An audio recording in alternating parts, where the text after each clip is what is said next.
when I'm going to meet somebody, and I do try to choose, set up what I consider to be a safe place to meet. I've done police station, I've done other locations that I know the location. There are cameras, present, things of that nature, and I feel like it's a safe location, lots of witnesses and so forth. Um, when I try to keep as many of my own cards up my sleeve as possible, meaning that if I can get a description from them of when they're showing up, what their vehicle looks like, Mm-hmm. etc., Mm-hmm. I'm going to roll up there and without before advertising myself, like from a distance, I want to be able to observe and be like, oh, that's the car, that's probably them. And I'm already like scouting out the situation, scouting out the location, scouting out the person in the vehicle, and looking if there's anything suspicious, or out of place. Because if there is, I'm out of there. Um, I don't like being the one that's sitting there already ready to go. If anything, I want to show up to my own sale a little bit late because I want them to be there so that I have that advantage of sort of scouting out the location and the person that's involved.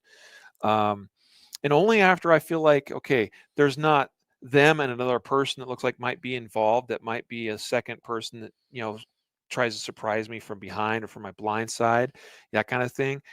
I'll finally pull up and but at that point I want to be out of my vehicle because that gives me, I feel, more options from a defensive standpoint. Unless I'm able to be in the car and like the car's running, but that doesn't always seem to, it depends on what's being transacted, I suppose. If it's a larger item, that might not work out so well. I have to get out some point.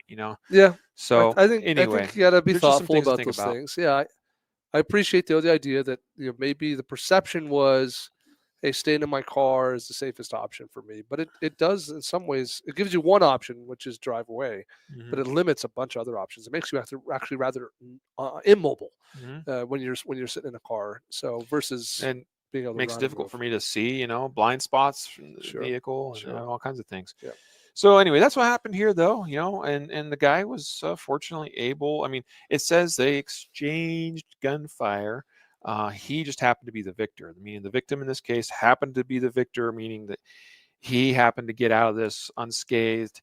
hmm His bullets were the ones that found one of the seven. It was a 17-year-old suspect that was shot in this case, and I guess all is well and right in the world. something. Yeah, So, final story. We teased this at the beginning about a fired construction worker who this is a case of workplace violence. And you yes. published the article on the nevada.concealedcarry.com subsite of ours. Armed citizen stops workplace shooting in North Las Vegas. Well, first of all, that's the problem. It's North Las Vegas. You have worked on construction sites in I North have worked on Las construction Vegas, sites in North Las so Vegas. we'll give you a pass that you understand the context better than some. Yeah, this is a interesting one because the guy gets fired because of a violent encounter. So basically, he's in an argument with a coworker, and he grabs a knife and he threatens several people on the job site. Yeah. So I think appropriately so, the employer says, "You can't work here anymore. You're fired." Yep. And he uh, comes back a week later. And by the way, in the meantime, he has secured new employment with a new employer, with a new job site on the other side of the metro. What I want to know is why he didn't get arrested from the first, situation. Uh, But anyway. yeah, well, don't know. Mm. But anyway, so he, despite having secured new employment, decides that what happened to him is just not okay. So he takes his rifle. I'm pretty sure it was a rifle, a specified rifle. Yes. And he goes to the old job site where he had been fired, and he fires off 15 rounds in the quote direction of the workers. Now, to be clear, not a single person gets shot. So this is not a situation where we're a traditional active shooter. We're walking up on people and getting headshots and putting a couple in for good measure. Like he just spraying. They're just spraying ammo, and he sprays a total of 15 shots. Um, the someone caught all this, the sound of it, on a doorbell camera, which was turned into evidence, and I watched that. So you can't see anything on the doorbell camera, but you can hear kind of the nearby job site bang, bang, bang. These 15 shots, and they're kind of sporadic, but he's basically just spraying ammo.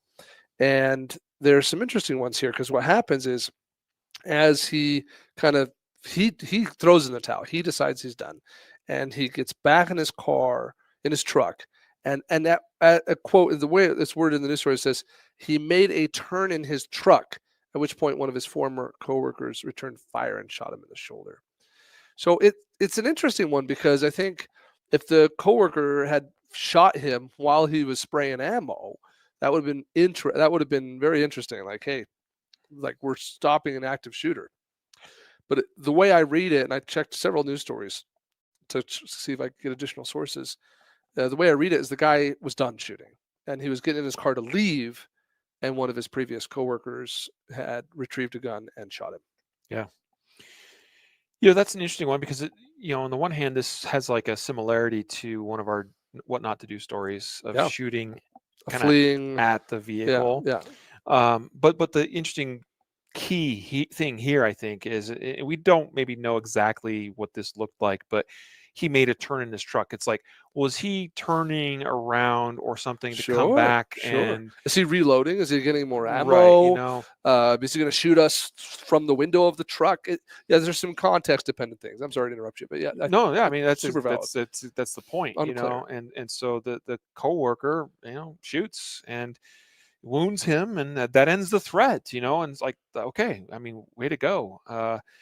Yeah, this is workplace violence is a real thing, and it happens. People get really emotional about their jobs, their means of providing for a family, and actually, that's a curious thing here. Is it says in an interview with police, the shooter he spoke about the stress he was under, including the Yes, pressures of supporting his family and caring for his children. I thought that was an interesting detail too. That is interesting, and Yeah, and that's just, I mean, it's, like he was immediately apologetic.